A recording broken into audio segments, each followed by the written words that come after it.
My name is Olivia Johnson, and I'm 36 years old. I have a husband who is 3 years older than me and a son in elementary school. 5 years ago, my husband had an accident that left him paralyzed from the waist down. My husband, who was once the best salesman in his department, had no choice but to quit his job. For him, losing his job was the hardest thing to accept. To escape from reality, my husband started lashing out at my son and me over trivial things. We had days where he would snap back to reality only after seeing our son cry. Once I got the hang of dealing with my husband and told my son to avoid his dad as much as possible when I wasn't around, the outbursts decreased. That's when I started working full-time. Even so, it was impossible for me just starting a new job to earn as much as my husband used to. So I started to take up extra shifts to increase our income a bit. While it left me no time to rest, I worked relentlessly, thinking it was for the sake of my family. Perhaps because of that, I failed to notice the changes in myself. I only realized it when a friend from high school whom I hadn't seen in a long time pointed it out. Looking at me, she said, "You've changed a lot." I could tell from her expression that it wasn't meant as a compliment. We've always been honest with each other. Even so, she seemed at a loss for words. I was curious, so I asked her, "Have I changed that much?" "Don't worry, I won't get mad. Just tell me honestly." Upon hearing my request, she spoke without hesitation. "Okay, if you say so. You've changed so much. It's like you're a different person. You look extremely tired, and your plain style and makeup are something the old Olivia would never wear. You look like you've aged by at least 10 years.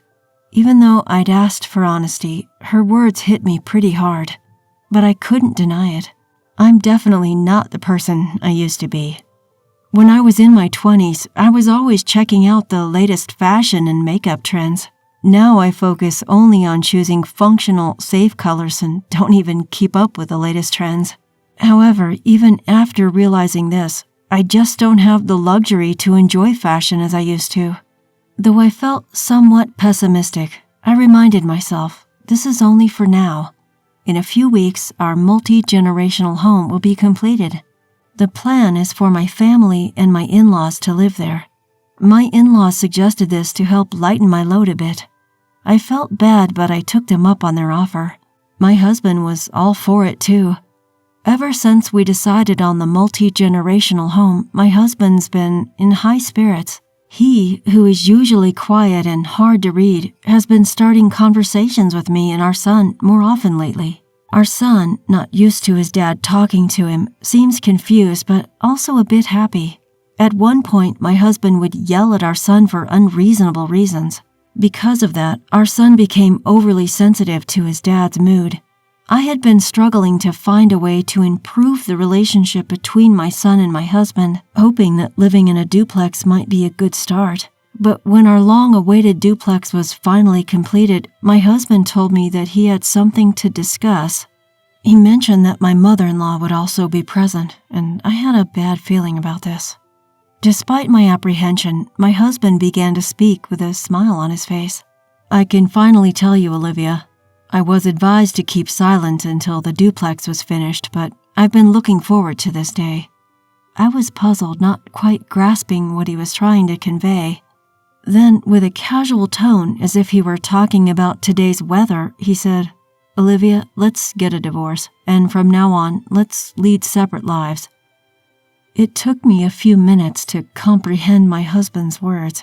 However, it seemed he took my silence as an agreement and triumphantly spread a divorce paper on the table. The document looked legitimate, with signatures from both him and my in-laws. Unable to accept the reality, I looked up, thinking it might be some kind of distasteful prank. But my husband's expression instantly crumbled that thought. I felt a determined resolve in his eyes, a promise to absolutely divorce me. I instinctively turned to my mother-in-law for support, but with an unreadable expression, she simply said, "Sign the paper." I felt betrayed. I thought things were going well with both my husband and my mother-in-law, but perhaps it was only me. Tears welled up as I bit my lower lip and looked down. Meanwhile, my husband continued to speak. "You can take our son, Olivia. He would be happier. Besides, with my health condition, it's impossible for me to take care of him." I cut him off. "Hold on. I never agreed on getting a divorce. You never said anything about this. You can't just decide all this on your own." I voiced my displeasure during the brief silence. "First off, what do you plan to do without me? Do you realize how much I've supported you?" As soon as my husband heard these words, his expression changed. His face turned red and he glared at me, yelling, "That's what I can't stand about you. Your self-righteous way of talking. I didn't choose to be like this, yet you always look worn out, acting as if you're the only one suffering. I felt blamed every time. I'm fed up with you and your victim complex." I lost my words hearing the true feelings of my husband. I couldn't hold back my tears anymore. Seeing me crying, my husband looked annoyed and said, "See, you always play the victim, right, Mom? You'd agree that a wife like her who can't even respect her husband isn't suitable for me, right? Don't worry, my new partner is young and beautiful, and I'm sure you'll like her." His words hit me like a punch to the gut. I finally understood the real reason why my husband wanted a divorce. He was having an affair, and he was trying to get rid of me, the obstacle to be with his mistress. I never thought my husband would cheat on me. Not because of his personality, but because I thought there was no chance for him to meet someone else. But I was wrong. He told me how he met his mistress. He met his lover online, and through texting each other every day, they developed feelings and fell in love. Because I only use my phone for minimal communication, learning about this whole online dating thing was bewildering. Looking back, my husband had been glued to his phone recently. Moreover, my husband, engrossed in his phone, seemed to be in an exceptionally good mood. Oblivious to my husband's affair, I would think to myself, "It's nice to see him in a good mood today."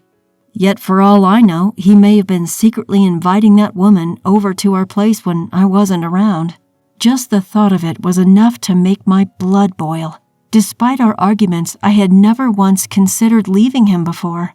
But now, after hearing his true feelings, I just couldn't imagine being with him any longer. Even if he took back his words and said, "I don't want a divorce after all," I was now determined to leave him. As I made this decision, I heard a loud slap. Startled, I looked up to see my mother-in-law, her face twisted in an expression I had never seen before. My husband's cheek bore a red handprint. Realizing she had slapped him, I was taken aback. I would never have expected my mother-in-law to lay a hand on her son. She turned to me, deeply bowing her head in apology. "I'm really sorry. I apologize for letting you take care of such a despicable son." She uttered these words, her face a mask of profound regret. "Olivia, you're too good for my son. You've done so much for him, more than we could ever thank you for. My husband and I were looking forward to living with you two, but it seems you'll be better off without our son. We will make sure you receive proper alimony and child support, so please, go ahead and divorce him." My husband, his face beet red, tried to retort, but a glare from his mother shut him up. A different kind of tears welled up at my mother-in-law's words. They brought both relief and sadness. Regardless of my husband, I was saddened at the prospect of ending my relationship with my in-laws. Encouraged by my mother-in-law, I filled out the divorce papers. And just like that, my husband and I became strangers. After parting with my husband, I returned to my parents' house with my son. My parents said it was fine to stay with them until things settled down, so I decided to take them up on their offer. I planned to continue working as before, but discussed reducing my workload with my boss. I was considering changing jobs if needed, but my boss agreed to accommodate me without hesitation. To be honest, it took me by surprise. Apparently, my boss had been worried about my excessive workload for a while now. With a wry smile, he said, "I was actually worried you might collapse one day, but knowing your situation at home, I didn't say anything." Feeling guilty, I bowed my head and apologized to my boss for causing him concern. He quickly shook his head, saying, No, it's just me worrying too much. But thinking about it, it's good that you left your ex-husband," and laughed. His words brought a smile to my face, and I nodded in agreement. I also told my coworkers about my divorce. I thought it would be better to let everyone know since I was reducing my workload. I was anxious about their reaction, but when I honestly told them the reason for my divorce, they threw a party for me. I was taken aback by this, but it was a relief that the atmosphere didn't become serious. Although I had awful luck with men, I had the best colleagues at my workplace. By the time all the paperwork had settled, I took our son and left my parents' home. We chose a small apartment as our new home. It was a far cry from the spacious house we were supposed to be living in, but our son didn't show any discontent. Perhaps because he no longer had to worry about his father, he became more vocal about his opinions and his demeanor brightened. It was a change that made me truly appreciate our separation from my ex-husband. The effects of the separation were apparent in me too. By the time I'd finished unpacking after the move, a friend came to visit and celebrate our new home. The last time we met, she was concerned of my well-being, but when she saw me today, she laughed and said that I looked younger than ever. I couldn't help but laugh along. Everything started going smoothly, almost comically so, after the divorce. I suppose my old self was under so much stress, physically and mentally. Now I realized I was merely a maid for my ex-husband back then. I still can't forgive my ex-husband, and I don't want to see him, but I do meet my in-laws once a month now. A while ago, my son got a fever, but I absolutely couldn't take a day off of work that day. And to make matters worse, my parents weren't available either. Out of desperation, I reached out to my in-laws. They immediately came over to take care of my son. We used to barely communicate due to the situation with my ex-husband, but since that day, we make sure to meet at least once a month. They thanked me for letting them see their grandson, but I was grateful that they still loved my son. Even after the divorce, my son occasionally mentioned his grandparents. He never said he wanted to see them, perhaps out of consideration for me, but he did ask how they were doing. After all, they were his beloved grandparents. To be honest, I didn't want to take his grandparents away from him, so it was a relief to know they wanted to see him too. By the way, my son never once mentioned my ex-husband. Even my in-laws knew that we didn't want to see him. However, my ex-husband had a different idea. I was utterly surprised when I heard from my mother-in-law that my ex-husband was considering getting back with us. I thought that things were going well with his mistress. According to my mother-in-law, the mistress moved in shortly after we left. It seemed like they had it all planned out. The mistress was delighted to see the new house and moved in without even getting permission from my in-laws. They were taken aback, but decided to act as if my ex-husband and his new partner didn't exist. At first, the mistress seemed pleased with the minimal interaction with my in-laws, but soon she started showing signs of discontent. Apparently, she thought that my in-laws would be helping with the household chores. She complained about it to my ex-husband. He then said to his parents, "What's this all about? Didn't you promise to help with the housework?" To this, my mother-in-law replied, "We did promise, but that was with Olivia, not with you two." And she ignored anything he said after that. Left with no choice, my ex-husband tried to get the mistress to do everything that I used to do. At first, she reluctantly did as told, but every complaint from my ex-husband caused more strain between them, and then his mistress finally went off on him. She slammed the divorce papers at my ex-husband, saying, "I'm not a maid or a nurse.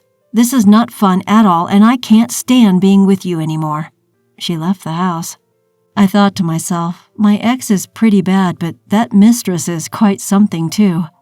My mother-in-law, with a bitter smile, commented that my ex-husband's behavior afterwards was the real problem. He refused to admit that he was at fault and blamed his mistress for getting dumped by saying that he got tricked by her. Furthermore, there was no one left to take care of my ex now that his mistress was gone. He couldn't rely on my in-laws either.